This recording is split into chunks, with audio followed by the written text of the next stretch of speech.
Bonjour à tous. L'État profond est-il prêt à déclencher une guerre civile américaine pour faire barrage à Trump en 2024, qui sur bien des aspects de son programme les inquiète, plus profond, les panique. Mais 48 heures avant Noël, comme un cadeau qui arrive en avance, Donald Trump remporte une éclatante victoire judiciaire surprenante qui contrecarre complètement les plans de cet État profond, le piège. C'est passionnant ce qui se passe parce qu'on est vraiment là au cœur du conflit mondialiste contre anti-mondialiste, mondialiste contre patriote.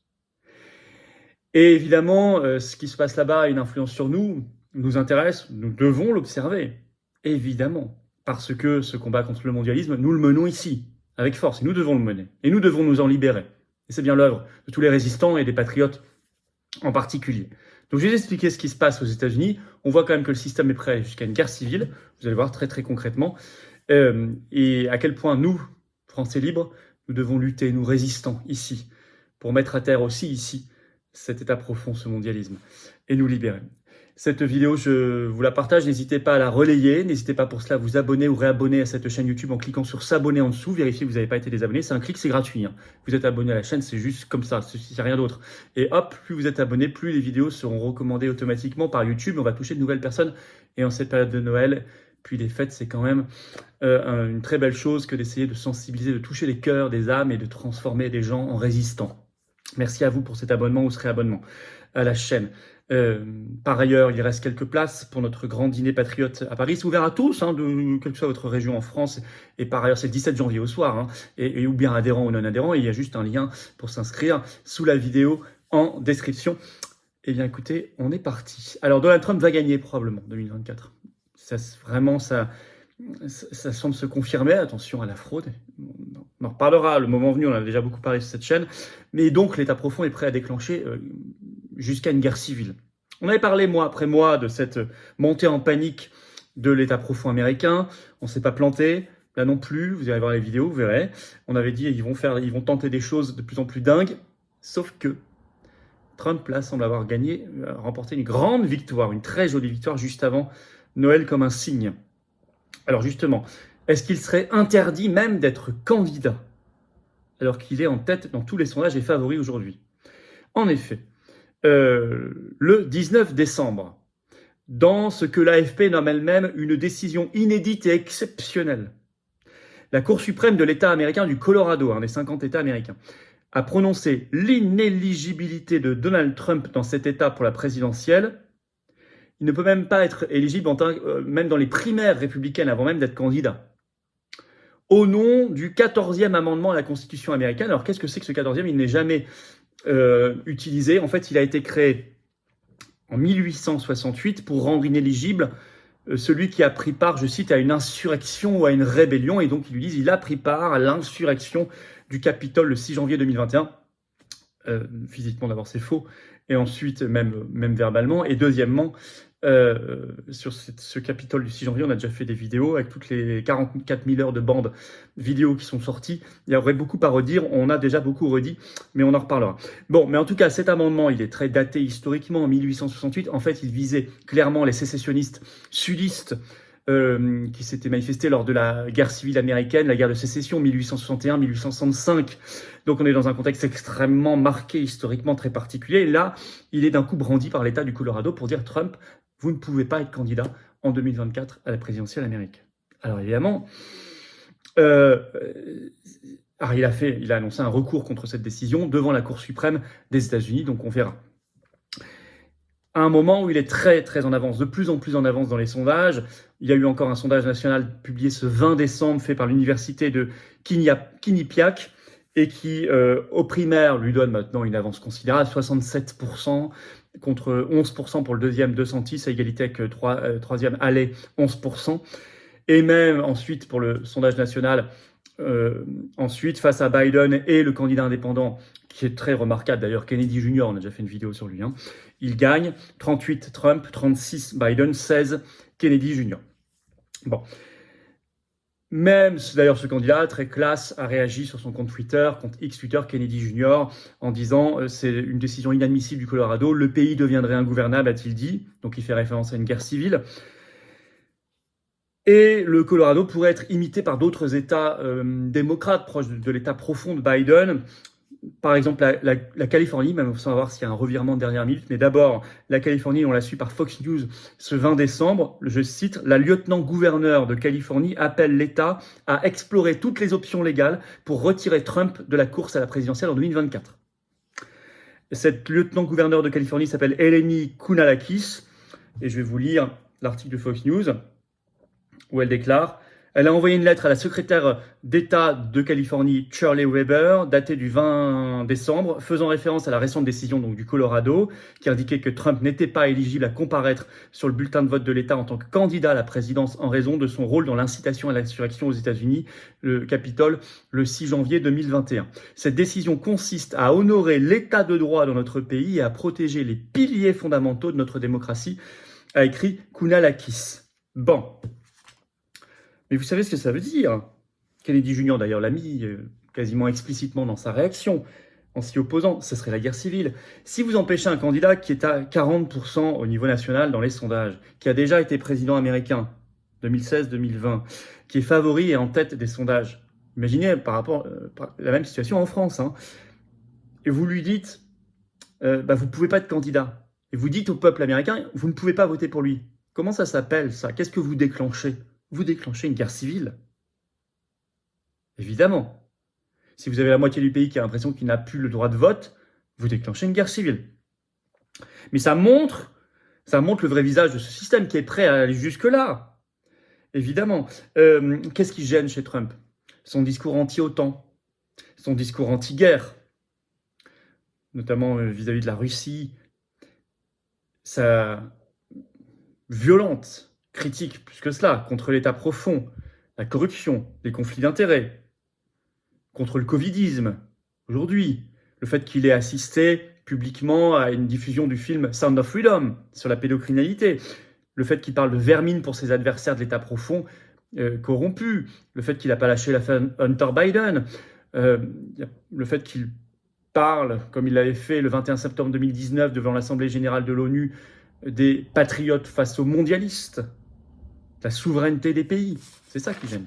Il ne s'agit pas ici de l'idéaliser, de le diviniser. Il est dans un contexte américain, on peut avoir des points de désaccord par ailleurs. Ça n'est pas le sujet. Nous regardons par rapport au choc mondialiste contre patriotes. Et d'ailleurs, le vrai danger, c'est lui. Et des médias d'ailleurs reconnaissent que peut-être que l'État profond va trop loin et que ça pourrait l'aider. C'est ce qu'a remarqué Fox News dans une analyse des médias le 22 décembre. Les médias grand public admettent, écrit Fox News, que la décision stupide de la Cour suprême de Colorado est un cadeau à Donald Trump. C'est ce qu'a reconnu par exemple le journal LA, donc à Los Angeles Horaire, dans une chronique. Et d'autres. D'autant que vient de sortir un cadeau de Noël pour Trump, une décision de la Cour suprême américaine cette fois. Pas tout à fait sur le même sujet, elle jugera plus tard de la décision du Colorado, mais là c'est sur autre chose et c'est très important. RTL en a fait un article le 23 décembre. Le titre « Donald Trump, la Cour suprême des États-Unis, prend une décision qui pourrait l'arranger et qui pourrait en fait mettre à mal tous les plans judiciaires de l'État profond. » Je cite RTL. « Trump était-il protégé par l'immunité présidentielle lorsqu'il a tenté d'inverser les résultats de l'élection de 2020, selon ses détracteurs? La Cour suprême américaine a finalement refusé le 22 décembre de statuer en urgence sur cette question, une aubaine pour Trump qui peut ainsi espérer pouvoir repousser le début de son procès. » Je vais vous expliquer. Bien sûr que j'ai le droit à l'immunité présidentielle, a encore répété Trump vendredi sur sa plateforme Truth Social.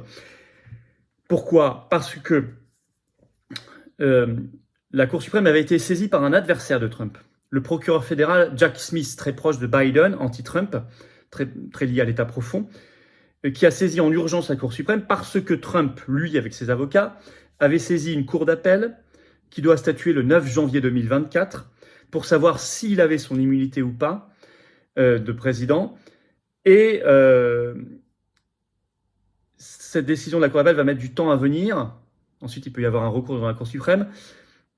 Et évidemment, Jack Smith ne voulait pas que cette Cour d'appel puisse se prononcer aussi tard, le 9 janvier 2024, parce que le procès contre Trump est censé commencer le 4 mars. Et ils veulent qu'il commence le 4 mars 2024. Pourquoi? Parce qu'ils veulent que le calendrier judiciaire coïncide parfaitement avec le calendrier des primaires et de la campagne présidentielle américaine. pour complètement noyer Trump dans ses procès, plutôt que faire campagne, qu'il puisse faire campagne et aller convaincre les Américains. Or là, Jack Smith s'est pris un coup sur le nez parce que la Cour suprême a dit non, il n'y a pas d'urgence, donc vous attendrez la cour d'appel du 9 janvier. Donc dans ce contexte, très probablement, les procès Trump ne démarreront pas du tout le 4 mars comme c'était prévu. Donc c'est une énorme victoire pour lui. Même l'expert en droit John Woo s'est exprimé le 22 décembre dans les médias, a déclaré « Noël est arrivé 2 jours en avance pour Donald Trump ». L'État profond est clairement en PLS. Tout le calendrier judiciaire bâti contre Trump peut s'effondrer, et va sûrement s'effondrer. Premier résultat, revirement en Californie. Je vous avais expliqué que la Californie voulait imiter le Colorado en annulant aussi la possibilité pour Trump d'être éligible dans l'État. Eh bien, le 23 décembre, suite à cette décision de la Cour suprême américaine, là, c'est carrément le gouverneur, donc le numéro 1 de Californie, Gavin Newsom, qui s'est prononcé et qui a dit être contre le fait de rendre Trump inéligible. Je vais citer l'extrait. Le gouverneur Gavin Newsom a critiqué ses collègues démocrates pour avoir envisagé de bloquer l'ancien président Trump au scrutin présidentiel en Californie en 2024, affirmant « Nous battrons le candidat aux urnes ». Il ne fait aucun doute que Trump est une menace pour nos libertés et même pour notre démocratie, a déclaré Newsom dans un communiqué. Mais en Californie, nous battons les candidats aux urnes. Tout le reste est une distraction politique, a déclaré le gouverneur Newsom. Donc là, il visait notamment sa collègue, la lieutenant-gouverneur. Donc ça, c'est très intéressant.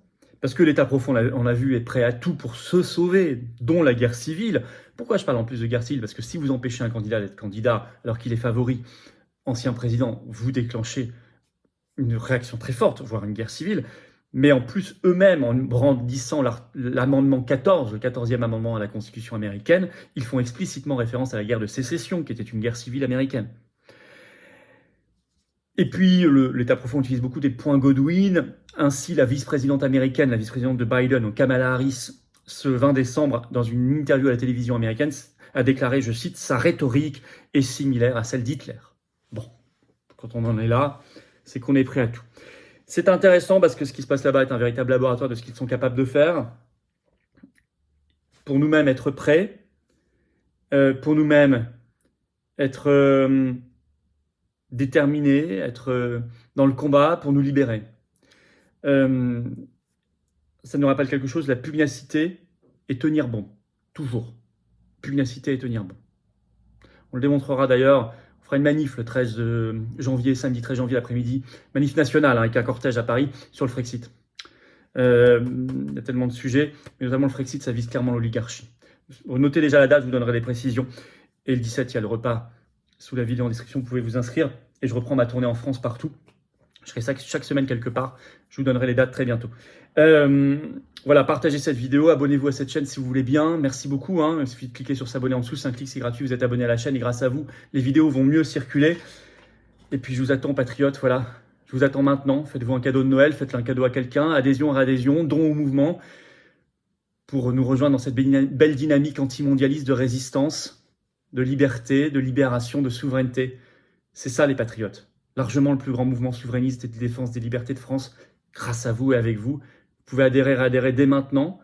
Réadhérer, c'est reprendre votre adhésion annuelle, ça n'est plus à jour. Adhérer, c'est venir. Vous êtes les bienvenus dans une grande famille, que vous soyez en métropole, outre-mer ou à l'étranger. Comment on fait pour adhérer? C'est le premier lien sous la vidéo en description. Ce lien est également en commentaire épinglé. Une petite fiche maintenant sur l'écran et dans quelques secondes, un lien sur l'écran. Faire un don de soutien au mouvement, c'est le deuxième lien sous la vidéo en description. Ça permet de faire plus d'actions, plus de projets pour 2024, parce qu'on n'a pas les millions et les réseaux du système, pas du tout. On les a contre nous. Et on fait comme on peut. Alors notez bien que tout ça, ça bénéficie de 2 tiers de défiscalisation. Ça fait baisser concrètement vos impôts. Une adhésion, un don, 2 tiers de défiscalisation. Vous mettez 600 €, ça enlève 400 en baisse d'impôts. Vous mettez 6 €, ça enlève 4 €. Vous mettez 6 000 €, ça enlève 4 000. Vous mettez 20 €, ça enlève 13 €, 30, etc. Baisse d'impôts. Il vous reste quelques jours jusqu'au 31 décembre pour défiscaliser au titre de 2023. Ensuite, le compteur fiscal, votre compteur fiscal est remis à 0 le 1er janvier 2024. Profitez-en. Bravo aux donateurs et adhérents, bienvenue aux nouveaux adhérents patriotes.